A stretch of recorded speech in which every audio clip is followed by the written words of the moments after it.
We seriously need to break down this whole Scooter Braun situation because people are calling him out for completely gaslighting everyone who's been following the drama with Taylor Swift. After appearing on a recent podcast, Scooter started talking about the infamous feud with Taylor, and fans are like, no way, that's not how it went down.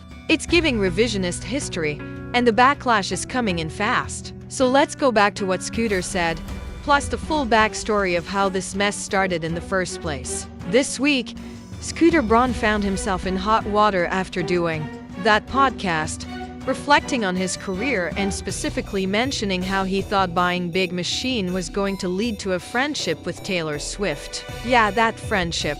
And of course, fans are not here for it. Accusations of him gaslighting the whole situation are everywhere right now.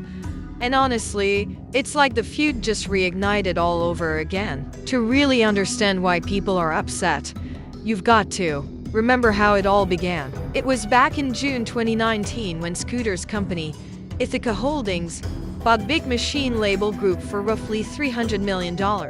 Now here's why that mattered. Included in that sale were Taylor Swift's master recordings for her first 6 albums. We're talking everything from her self-titled debut all the way through Reputation. And the worst part, Taylor said she learned about the sale at the exact same time as everyone else. No phone call, no heads up, just waking up to discover that someone she'd accused of bullying her now owned her entire music catalog. After the deal was announced, Taylor hopped on Tumblr and posted a screenshot of Justin Bieber's old Instagram post, showing him on FaceTime with Scooter and Kanye West, the very people involved in past drama with her. The caption on Justin's post? Taylor Swift, what up?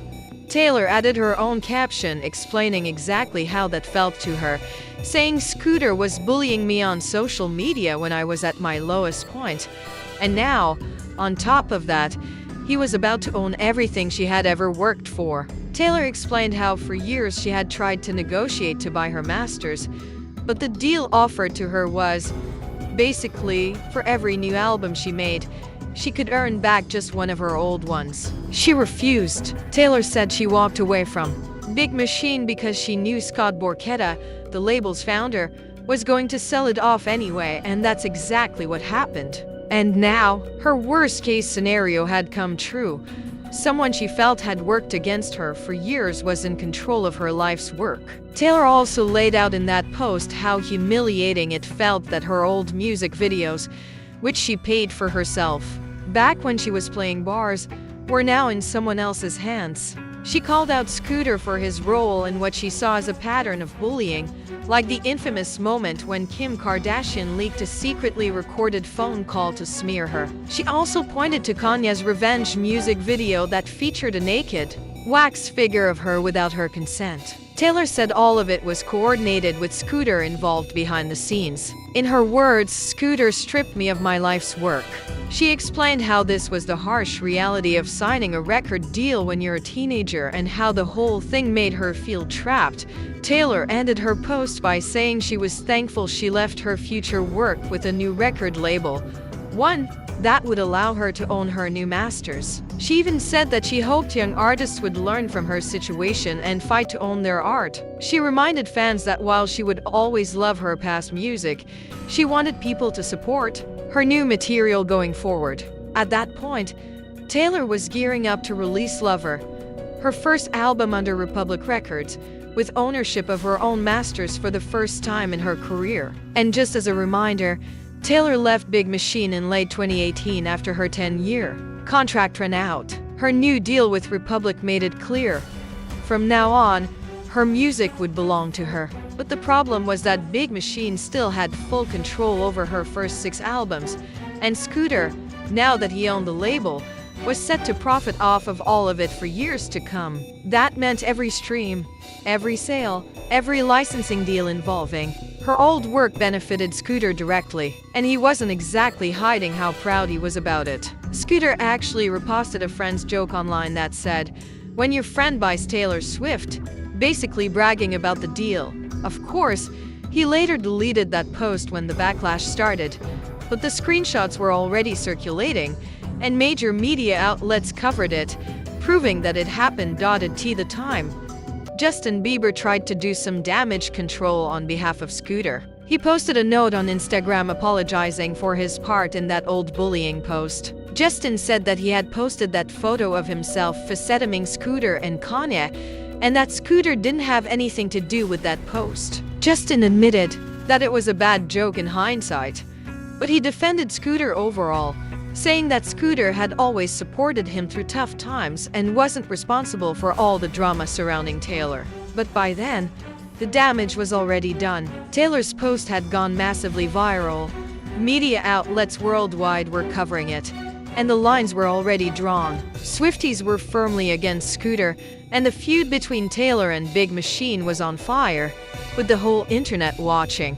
Justin Bieber spoke out at the time, claiming Scooter had nothing to do with that post and actually advised against it. According to Justin, Scooter was always someone who supported him and had been there for him since he opened up for Taylor on tour. Justin said that over the years, they hadn't really been able to talk things through, so it felt unfair for Taylor to bring this all to social media where people were inevitably going to target Scooter. Justin questioned what Taylor was hoping to achieve by posting that blog, hinting that it was just to gain sympathy from the public. He added that she had to know her fans would swarm Scooter regardless. Justin ended his note by saying that both he and Scooter cared about her and genuinely wanted peace, not public fighting. He said he normally wouldn't get involved in drama, but when someone he cared about had their character attacked, that crossed a line. Around that time, Scooter's wife also chimed in with an Instagram post calling Taylor's response nothing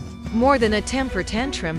Then Big Machine and Scooter's camp both claimed that Taylor did in fact have a chance to buy her masters, leading to massive confusion and endless back and forth over what actually happened behind closed doors. Taylor's team told people that her father had deliberately chosen not to join shareholder calls because they required him to sign an NDA, meaning he wouldn't be able to share details with Taylor about what was happening. This became a major talking point, with critics saying, well, didn't her dad know about this? And Taylor's team holding firm that he opted out to avoid being silenced by legal contracts. Others argued that Taylor did get a text about the deal beforehand, but her team explained that she hadn't even seen that message before the news broke. In later interviews, Taylor confirmed that she was completely blindsided, especially because of the long conversations she had with Scott Borchetta over the years about Scooter, conversations that were definitely not positive. Seeing that Scott chose Scooter, despite those talks, was shocking to her. But with the $300 million offer on the table, she figured it made sense why he did it. Later that same year, in November, Taylor dropped another bombshell. She revealed she was being blocked from performing her own songs. In a message to fans, she wrote, "I don't know what else to do."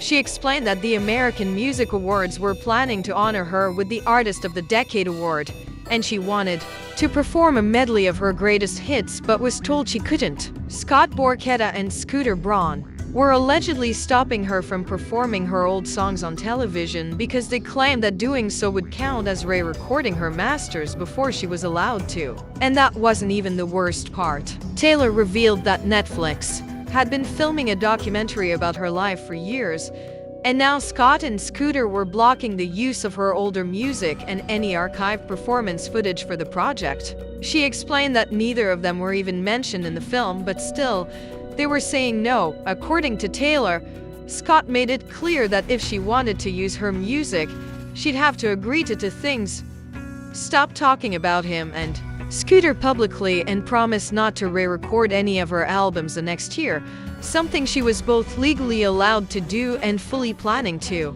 Taylor said the whole thing felt like she was being forced to stay silent, like the industry's message to her was be a good little girl or else.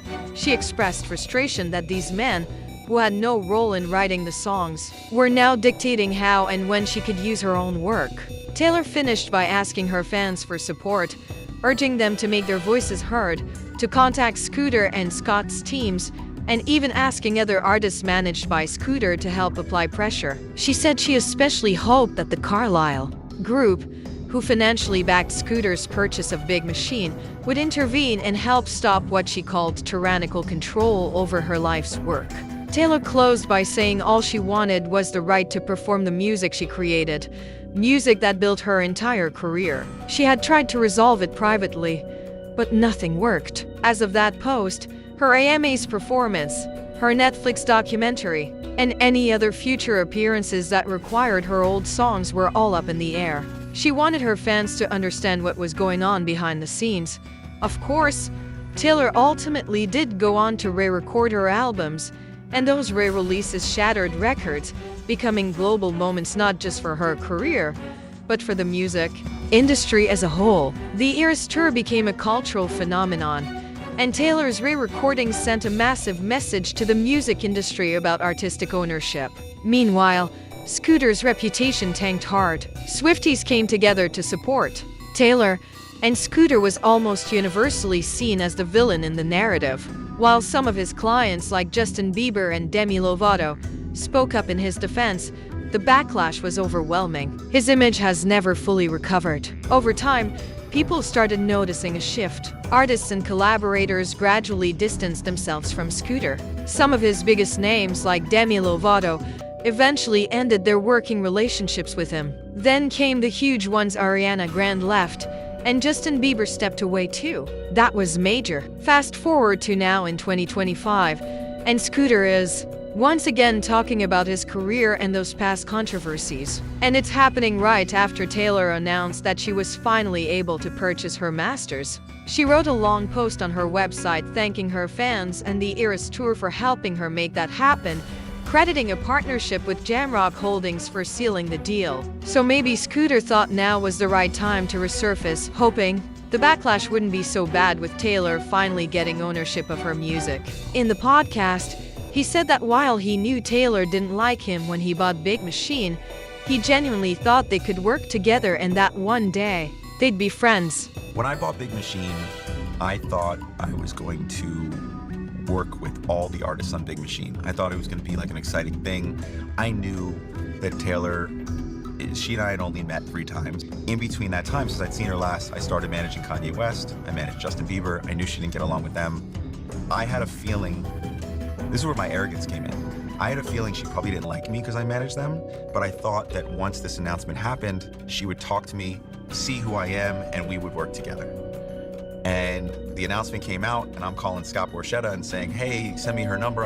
I just talked to Thomas Rhett, and he's excited, and I just talked to, this person, and they're excited, and I'm calling, Florida Georgia line next, and and then this Tumblr comes out and it says all this stuff, and I was just like shocked. Fans have been calling him out, saying that he's clearly trying to rewrite the narrative now, especially when receipts exist like that old post where he shared his friend's message bragging about how he literally just bought Taylor Swift.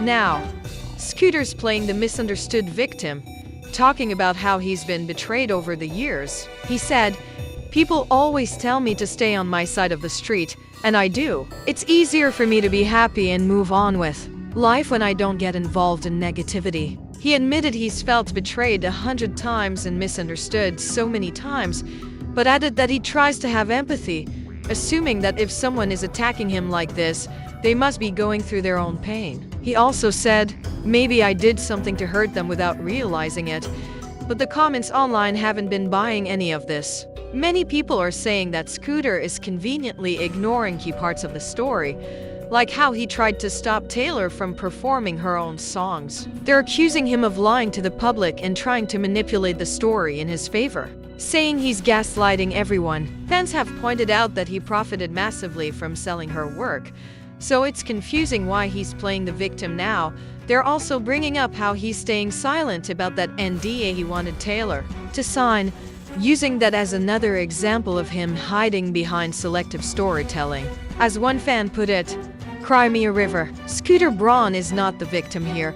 Most people feel like this whole situation is embarrassing for him, especially when Taylor has been so vocal about what actually happened behind the scenes. It's frustrating to see him brushing it off as, "She just didn't like me and I don't know why," when Taylor's explained her side repeatedly over the years. And despite his attempts to act confused about the backlash, people online are calling it what it is: a classic attempt at flipping the narrative now that public opinion has shifted. He's making it seem like all the hate came out of nowhere.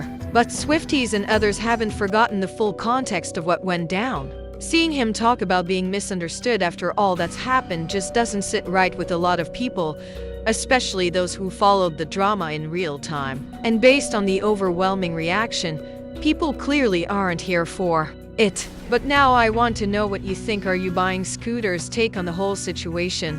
Or do you agree with the people online saying this is one big attempt at revisionist history? Let's discuss it in the comments.